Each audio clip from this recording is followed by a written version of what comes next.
First off, people who believe in Jesus and live a good life go to paradise. It's not heaven, not yet. And the jerks, the people who didn't believe in Jesus no matter how good they lived, they go to Hades. There are so many different religions in this world, right? But honestly, what's the real reason people believe in them? It's because they don't want to go to hell. Simple as that. Unless you were raised in a religion from childhood, or you have some personal conviction you really want to believe in, a surprising number of people get into religion with the thought, well, at the very least, I don't want to go to hell. So that got me thinking, how different are heaven and hell in each religion? People who go to church are generally familiar with the concepts of heaven and hell. So today, we're going to take a peek into the afterlife of 4 major world religions: Christianity, Islam, Buddhism, and Hinduism. What's really interesting before we even get into it is this. If you take modern Catholicism, Protestantism, and Eastern Orthodoxy, what do you get when you lump them all together? Christianity. They're all Christianity, right? And get this, all of them, including Judaism, came from where? The Middle East, the Arab region. Turns out it was all originally Judaism. Judaism was there first, and when this figure named Jesus appeared, Christianity popped out of it. But then, through a whole lot of drama, Christianity itself split into Catholicism and Eastern Orthodoxy. And then Protestantism and the Anglican Church came out of that. It's a complicated history. Buddhism and Hinduism both came from India. So when you think about it, the major religions that people believe in worldwide all came from just 2 places, India and the Palestine region of the Middle East. It's fascinating that they didn't just spring up independently all over the world, but started in these 2 specific areas. Okay, so today's topic is how are heaven and hell different in each religion? But the thing is, most religions haven't defined their afterlife, their heaven and hell, with a simple, this is exactly what it is. Most of them are pretty vague. There used to be this rumor, for instance. It was a rumor especially common in Christianity that heaven is made entirely of gold and filled with treasures. The whole place is supposedly gold. I mean, what are you going to do with all that gold when you're already dead? You can't even sell it. Beliefs about the afterlife can change with the times, and religions themselves can evolve. They also have to resolve contradictions within their doctrines about the afterlife. Religions try their best to rationalize these self-arising contradictions, but there are many parts where it just doesn't work out. In fact, like I said, most mainstream religions today don't say, this is exactly what the afterlife is. The ones that state definitively the afterlife is precisely this kind of world are usually cults. Cults are the ones that love to say things like, only this many people will go to heaven, or heaven is a place just like this. So cults tend to try and define the afterlife themselves, whereas mainstream religions don't. And even within the same religion, the way regular believers, clergy, and religious scholars picture heaven and hell can be completely different. You absolutely have to keep this in mind as you listen to today's talk. Because let's say I start talking about heaven and hell in Christianity or Islam. I will inevitably get comments like, well, a pastor I know said this, or my pastor says something different. That's totally normal. The problem with religion is that people tend to believe whatever they've picked up from someone is the absolute truth, but it might not be the truth at all. The reason every pastor and priest says something different is because religion has that many ambiguous parts. So I want to emphasize again that today I'm only going to talk about the generally accepted views in these major religions. In other words, please, you guys, don't fight over this stuff. Don't just think what you've heard is the only truth. And please listen with an open mind. All right, where should we start?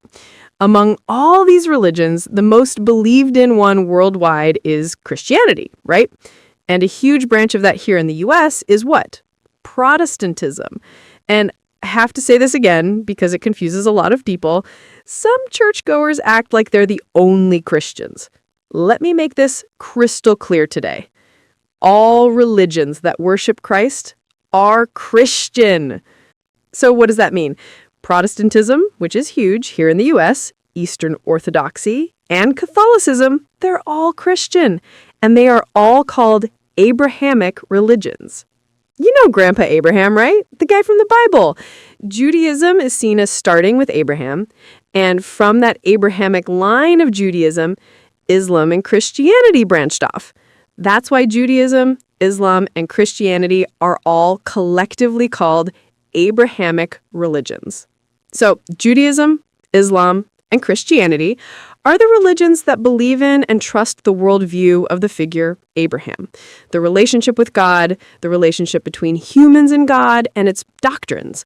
And within Christianity, you have Eastern Orthodoxy, Protestantism, and Catholicism. As it says in the scripture, they all trust in the doctrine that began with the figure Abraham. That's why their views on the afterlife, on heaven and hell, are all pretty similar. It's quite simple, really. What's similar, you ask? Be good, go to heaven. Be a jerk, go to hell. That's the gist of it. Now, the oldest of these Abrahamic religions is Judaism. But ironically, while Islam and Christianity talk a lot about the afterlife, Judaism doesn't really say much about it. It was only later that concepts like heaven and hell were developed by certain proponents within Judaism. Originally, early Judaism didn't really have that concept of an afterlife. It's presumed that the concept of an afterlife, of heaven and hell, appeared in Judaism under the influence of a religion called Zoroastrianism. What's that? This guy in the picture is Zoroaster. It's a religion centered around him, and it's extremely complex. Explaining all of it would be a bit much, but Zoroastrianism started in modern-day Iran, the region of ancient Persia. It's estimated that Zoroaster lived around 2000 BC, or maybe 800 BC, or even 550 BC. The opinions vary. That just goes to show how unclear it is exactly when this figure lived and what he taught. Anyway, this Zoroastrianism had a heaven-hell doctrine, along the lines of good people go to heaven, bad guys go to hell. So what does that suggest? It makes it possible to assume that Judaism, which originally had little doctrine on the afterlife, developed the concept of heaven and hell under the influence of Zoroastrianism. This is the current theory in religious studies. So what about Protestantism, which is so prevalent in the US? Protestantism branched off after starting from Judaism, then the concept of Christianity emerging with the birth of Jesus, and later splitting into what we call Catholicism and Eastern Orthodoxy, which is common in Russia and Ukraine. But modern Protestantism is a religion influenced by fundamentalism. You know how it is. It might be a stereotype, but it's also an image they've created for themselves. A lot of Protestants in the US, especially churchgoers, tend to be uncompromising. There are quite a few believers who act like all other religions are wrong. There's this thing called fundamentalism, which spread worldwide with claims like the inerrancy of the Bible. And somehow, this fundamentalist branch of Protestantism became very common in the US. So what is the heaven and hell taught by this fundamentalist Protestantism? It's basically what we all vaguely know. Do bad things, break the 10 Commandments, and you go to hell. And no matter how good you are, if you don't believe in Jesus, you go to hell. This is because of original sin. Original sin. You know Adam and Eve, right? The story goes that Adam and Eve were tempted by the serpent, ate the forbidden fruit, and because of that, original sin was born. The concept of original sin is a bit vague, but basically it's a sin that humans must cleanse themselves of, and it's been passed down to all descendants of Adam and Eve. Meaning, we all have it. In Christianity, everyone in the world is a descendant of Adam and Eve. But then, the Messiah, Jesus Christ, comes down. He is crucified and dies, declaring that he has taken on the original sin of all humanity. You are all meant to live with this original sin, but by being crucified, I have taken it upon myself. In other words, if you believe in Jesus, who took away all original sin, you go to heaven. But if you don't recognize him, no matter how good a life you live, you still have that original sin, and therefore you go to hell. It's a bit complicated. Religious doctrines are inherently complex and made to be very difficult for lay people to understand, so there are many cases where people distort them to fit their own convenience. In this context, we have the concepts of heaven and hell, but what I'm about to say is probably very different from what even current churchgoers believe. So, this is the Protestant afterlife. Pastors often don't explain this in detail during sermons because it's so complex. I know from my own experience attending church as a kid. We usually think there are just two places, heaven and hell, right? Not at all. People who believed in Jesus and lived good lives die, and disrespectful people also die, right? Well, the people who believed in Jesus and lived well go to paradise. It's not heaven. And the jerks, along with those who lived well but didn't believe in Jesus, go to Hades. What is Hades?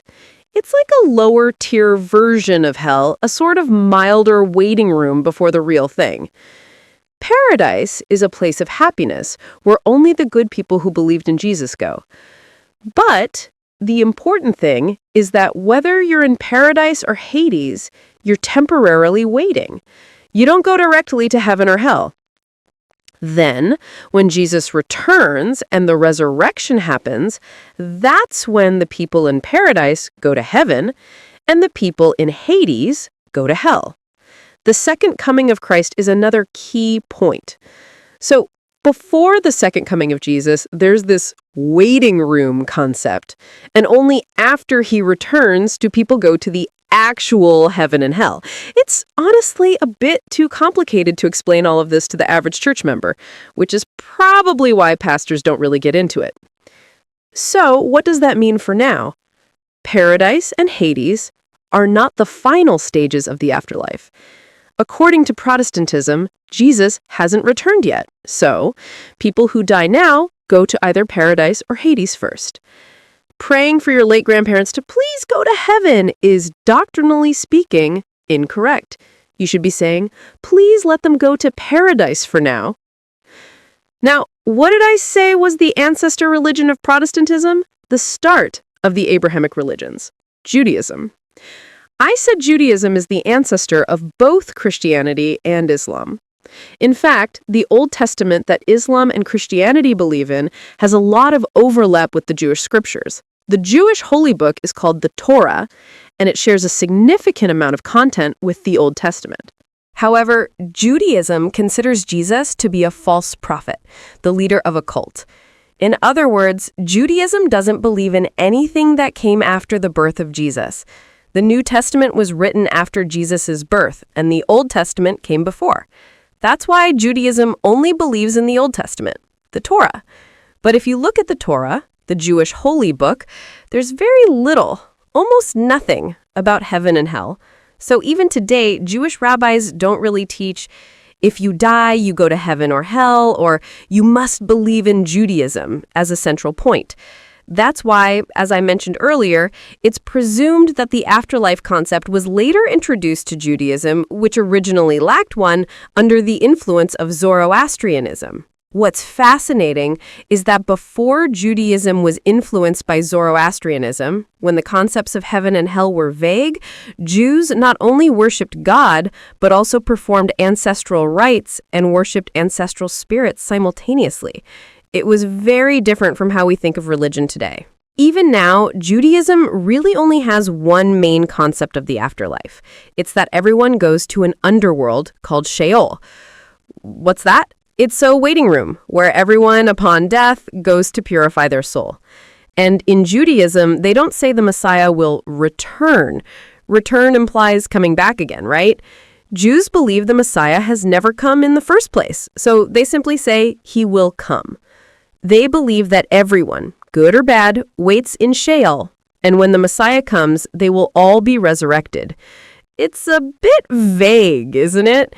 So, what happens to the bad people in Sheol? On this point, even Jewish legal scholars have differing opinions today. It's not clear. Judaism still considers Jesus a false prophet for calling himself the king of the Jews, thinking, who are you to be our king? That's why Judaism still believes the Messiah has not yet come. What's even more interesting is I mentioned they're resurrected from Sheol when the Messiah comes, right? Because of this, Judaism strictly forbids cremation. Burial is mandatory. You have to bury the body in the ground so it can be resurrected intact. They believe cremation prevents a whole and proper resurrection. And they believe that when the Messiah comes, a new world called Olam Haba will arrive. You either live in that new world or go to hell. But who exactly goes to hell and who goes to Olam Haba is not clearly defined. Within Judaism today, there are quite a few people who believe that anyone, even bad people, can go to the new world of Olam Haba if their soul is purified while waiting in Sheol. Some even believe that even if you go to hell, you can come up to Olam Haba after being punished for about a year and purified.